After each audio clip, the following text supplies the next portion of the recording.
Agora vamos... Caramba. Meu Deus. Olá, viciados em videogame. Estamos começando mais um Kepo Games. E hoje nós iremos fazer uma viagem pelo túnel do tempo. Isso aí, cara. Começando de onde? Cara, vamos... Já que nós estamos falando sobre animes antigos, nada mais digno do que falarmos sobre jogos antigos. Jogos de Super Nintendo, Mega Drive, Game Boy e por aí vai. Certeza. Concordo. Então, cara, vamos... Ninguém lembra do Game Gear. Então, cara, vamos falar sobre Sailor Moon. Sailor Moon? É vaca? É,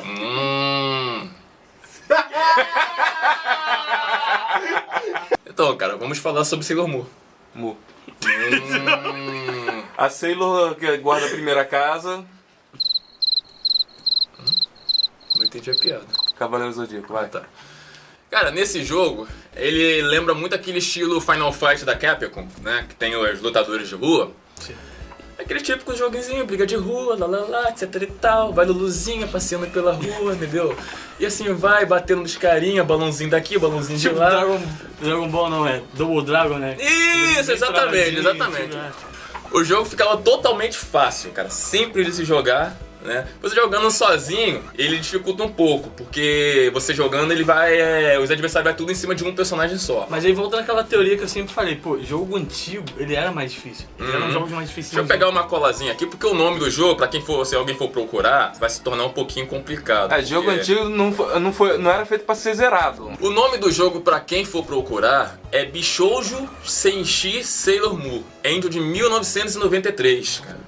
Ele saiu pra Super Nintendo e pra Game Boy. E você já jogava isso já, cara? Cara, eu joguei. Pô, maneiro pra caramba, me amarrei. E passando já pra um outro jogo, já que citamos também hoje Yu Yu Hakusho, eu botei 3 games aqui, né? 2 de luta, né, estilo Street Fighter, e um em estilo RPG. Eu quero falar desse especificamente. Esse RPG é aquele que te coloca dentro do estilo de luta mesmo, baseado no anime. Você se sente jogando ele divide a tela com os personagens, um em cima e outro embaixo, né? Como se eles estivessem um olhando pra cara do outro, e as lutas se tornam cinematográficas, cara. Alguns ficam variando bastante. Isso. E é bem simples pelo seguinte, você faz os seus movimentos de acordo, por exemplo, você quer dar um soco, você tem que botar ou o controle pra direita ou pra esquerda e selecionar um dos botões. Qualquer um. Era um combo assim, então. Simples. Aí o personagem, ele mostrava ele dando um soco em direção ao outro adversário, ou oponente, e o outro oponente na tela de baixo ou de cima, seja lá qual for, teria que fazer um movimento para se esquivar ou atacar o adversário. Baseado no que o cara fez, então. Baseado no que o cara fez. Eu não lembro muito bem desse jogo, não. E os outros 2 jogos que eu falei, um é o Yu Yu Hakusho 2, né, do Super Nintendo, que ele pega a história do começo, quando o Yusuke, ali vou dar um spoiler agora, como diz o Thierry, quando o Yusuke morre, ressuscita, se torna um detetive sobrenatural e vai até o torneio das trevas, que é o primeiro torneio do anime, onde ele enfrenta os 3 monstros mais poderosos dos jogos, que é não vou dar spoiler, senão o Thierry vai ficar pau da mesa comigo, né, mas é muito divertido o jogo. Pra quem já conhece e sabe como é que é, o Yusuke vai ficar praticamente como um Super Saiyajin, vou dar esse spoiler porque é muito divertido, cara. E você, o que tem pra gente? Então, falar de clássico, tem que ter Dragon Ball no meio. É um jogo que, pô, e anime que eu acompanhei desde pequeno e fez parte da história da minha vida, assim, pô, desde pequenininho acompanhando e tal. E quando eu comecei a ingressar na parte de jogo que envolvia, tipo, luta, Saiyajins, assim, eu sempre esperei um pouquinho mais de ação e dinâmica, como eu realmente via no anime. Aí, eles lançaram vários tipos de jogos baseados nele, no Dragon Ball. E o que eu mais gostei foi o Dragon Ball Super Butoden 2. Maneiro. Eu gostei muito porque ele se passa na melhor saga de Dragon Ball, né, no caso Z, que eu acho que é a parte da saga do Cell. Essa é a melhor parte que tem do anime pra mim. Entendeu? É o que tem os androids, né? O 16, 17 e 18. Exato. Se não me engano, nesse jogo não tem o 16 nem o 17, só tem o 18. Só tem 18. E o que eu gostei, assim, muito desse jogo é que a produção dele, no caso, teve 2 traduções, né? E uma das versões que saiu na França, saiu com personagens a mais, entendeu? Tipo, saiu com o Goku e o Broly, que no caso, eles são secretos. Na versão da França, no caso. E a tradução não foi muito legal, não. Goku era secreto, não? Era secreto. Ele não era um personagem liberado e tal. E o interessante também é que o modo história desse jogo, ele realmente tinha uma variação que era... Quando você vinha jogando o modo Adventure, digamos assim... Aliás, não tinha Adventure. Se eu não me engano, esse fato que você falou sobre a França aí, do Goku e do Broly ser personagem secreto, é porque, se eu não me engano, no anime, o Goku nessa fase ele estaria morto porque o Gohan seria o personagem principal. Sim, ele no caso, o Goku seria coadjuvante, né? Tanto que tem aquela partezinha do anime mesmo, e o que eu acho interessante de tudo isso é que nesse modo de campeonato, entendeu? Você tem a variação de final, que, tipo, não era muito visto em jogos antigamente. Aí, tipo, Dragon Ball chegou com essa inovação. Aí ele perde pra Cell, aí, por exemplo, também tinha o Cell Júnior e tal. E mudava todo o contexto do final do jogo. E isso era muito maneiro. Eu sempre achei muito legal essas diferenças. Esse jogo saiu para... Esse jogo saiu pra NES, né? E o jogo foi lançado, no caso do Japão, em 93, na França em 94. Um ano depois, por causa da tradução do jogo e tudo mais.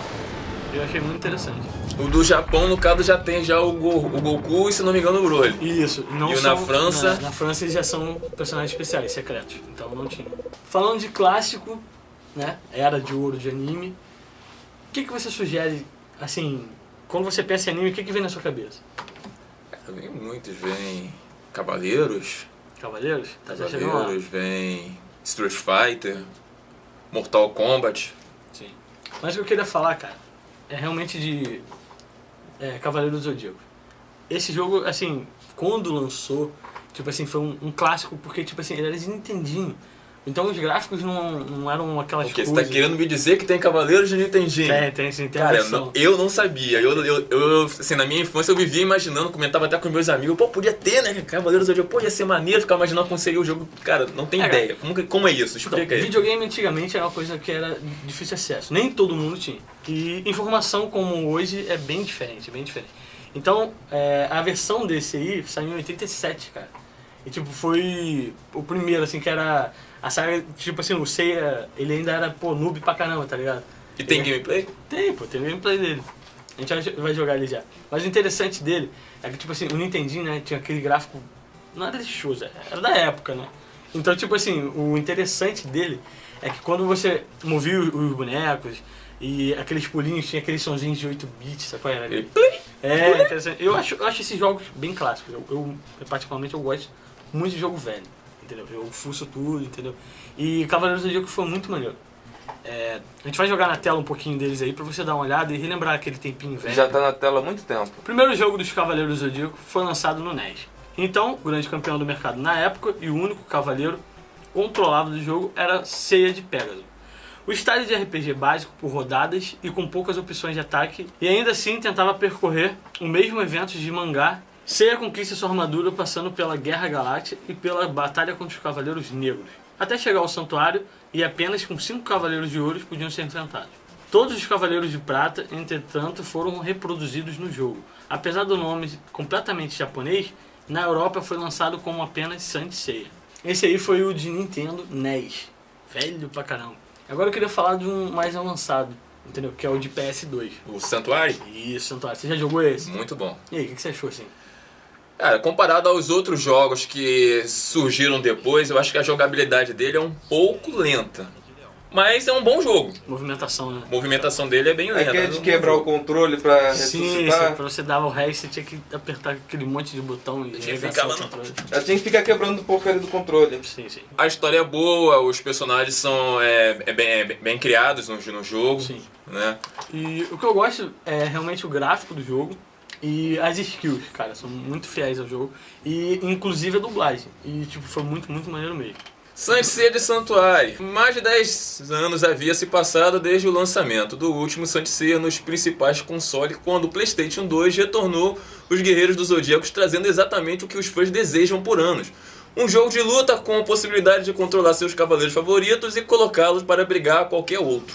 Os Cavaleiros Zodíacos, conhecidos em outros países também como Saint Seiya, ganha em 7 de abril de 2005 um novo jogo, desta vez totalmente em 3D, produzido pela Bandai e pela Jynx.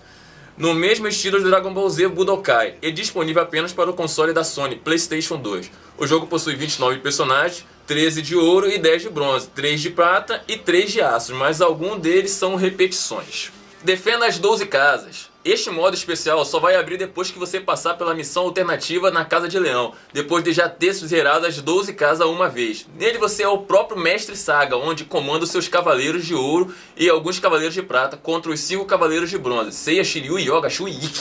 Você deve escolher um dos cavaleiros para impedir os heróis na ordem das casas, antes que cheguem na estátua de Atena. Isto é, primeiro a casa de Ares se perde e os cavaleiros de bronze avançam para a casa de Touro, e etc.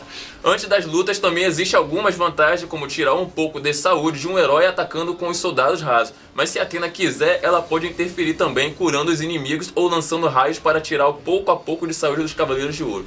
É o modo mais difícil do jogo, pois envolve ganhos de experiência para ganhar níveis e os 5 cavaleiros de bronze lutam com o máximo de apelação. É necessário evoluir e usar sabiamente as vantagens dos signos dos zodíacos. Falamos de Sailor Moon, Yu Yu Hakusho, Dragon Ball, CDZ e agora qual vai ser? Agora a gente vai falar do jogo mais épico de todos. Pra mim, na moral, assim, é um jogo muito maneiro, porque ele atravessou geração, cara. Então eu queria mostrar um pouquinho desse jogo pra galera e comentar um pouquinho mais sobre ele, já é? Já é. Chrono Trigger é um jogo de RPG eletrônico que foi lançado no console de Super Nintendo no Japão em março de 1995. É uma versão bem aprimorada para PlayStation, também foi lançado em novembro de 99, alguns aninhos depois, porque ele foi bem mais elaborado. Uma outra versão do jogo para console portátil Nintendo DS foi lançado também em novembro de 2008. Então, tipo, ele foi um jogo realmente interessante, né? E se ele não fosse nada do que ele é, a galera não tinha investido tanto nele. O jogo foi desenvolvido por uma equipe chamada de Dream Team, que foi o produtor da série Final Fantasy, o diretor da série Dragon Quest e o próprio criador de Dragon Ball, Akira Toriyama. O produtor Kazuhiro Aoki e Nobu Uematsu, músico de Final Fantasy, e toda a equipe trabalhou na ideia desse jogo. Esse jogo teria que ser revolucionário, envolvendo múltiplos fins, uma história dramática e um bom sistema de batalhas e gráficos. No jogo há inúmeras referências e eventos de nomes mitológicos, lendas e histórias. A trilha sonora de Chrono Trigger rendeu um CD triplo no Japão, tornando-se uma das trilhas sonoras de videogame de maior sucesso da história. Esse trabalho foi a estreia do compositor Yasuri Mitsuda, que com todo o seu auxílio do veterano Nobu Uematsu, responsável pelos jogos mais famosos da Square, como Final Fantasy e Secret of Mana. A característica de jogabilidade do Chrono Trigger traz a jogabilidade de RPGs clássicos com diversas inovações. O jogador controla o protagonista e seus companheiros pelo mundo fictício do jogo. Composto por diversas florestas e cidades e cavernas, a navegação ocorre através de um mapa aéreo de visão do mundo. Então, essa foi a resenha dos jogos clássicos da nossa era dourada de animes e versões que foram feitas para vários videogames e peças raras de jogos que a gente devia guardar na memória e em cartuchos também. Então, galera, é isso aí, valeu! Curte aí, galera, dá o joinha aí pra gente, entendeu? E comente, dê sua opinião e... É isso aí, mas aí que você falou do jogo. Depois eu passei o endereço de A site. pose do Yusuke tá muito gay. Ninguém gosta disso, não. Você trabalha.